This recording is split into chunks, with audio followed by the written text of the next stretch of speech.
Comparison of indirect calorimetry and common prediction equations for evaluating changes in resting metabolic rate induced by resistance training and an hypercaloric diet.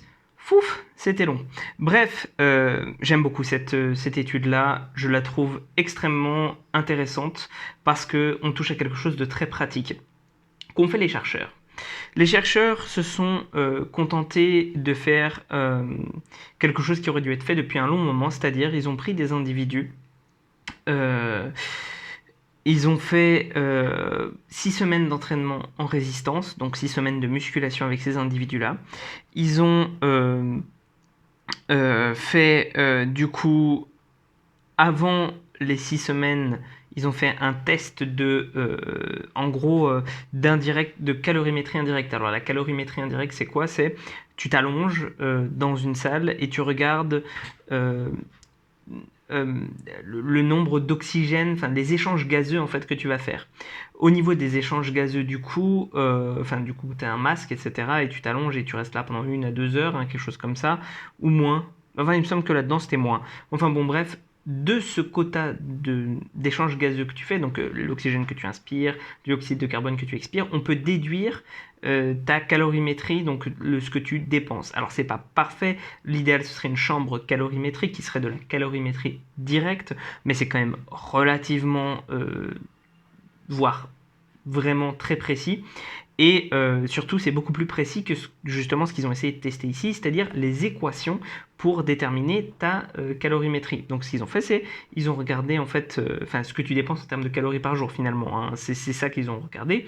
Et ils ont testé donc du coup pour tous ces individus qui s'entraînaient de voir ce que ça donnait après les 6 semaines d'entraînement, voir s'il y avait une formule parmi toutes celles qui sont proposées, parce qu'il y a plein de formules en fait pour calculer, plein d'équations pour calculer le nombre de calories que tu es censé dépenser, qui prennent en compte ton activité physique par exemple, etc., ta taille, ton poids, tout ça.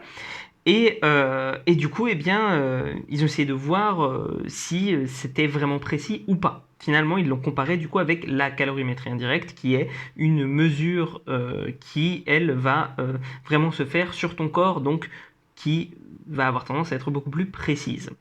Et ils se sont rendus compte, donc au bout de ces 6 semaines-là, j'espère que j'ai été clair, hein, mais ils se sont rendus compte au bout de ces 6 semaines-là que en moyenne, du coup, il y avait alors je ne vais pas dire de bêtises, il y avait quelque chose comme 75 à 155 calories de moins, que grosso modo les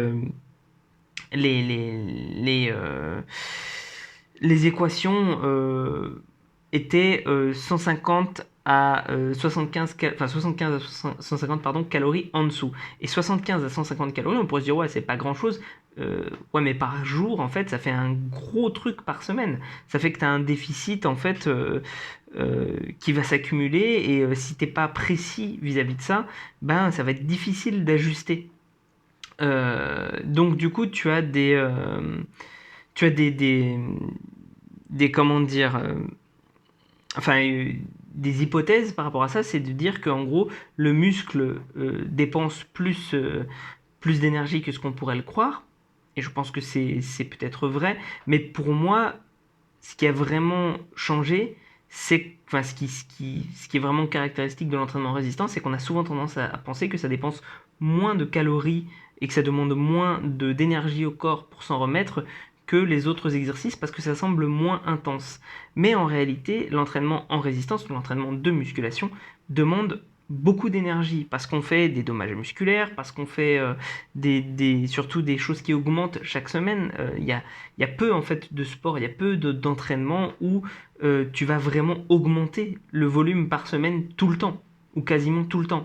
Donc pour moi, ça prouve bien que l'entraînement en résistance, c'est vraiment un outil, on va dire, important pour perdre du poids. Beaucoup plus que ce qu'on aurait pu penser, donc du coup, si on le comparait au cardio. J'aime beaucoup aussi, donc du coup, j'aime beaucoup les méthodes employées, etc., j'aime beaucoup aussi qu'ils aient détaillé, voilà, les équations.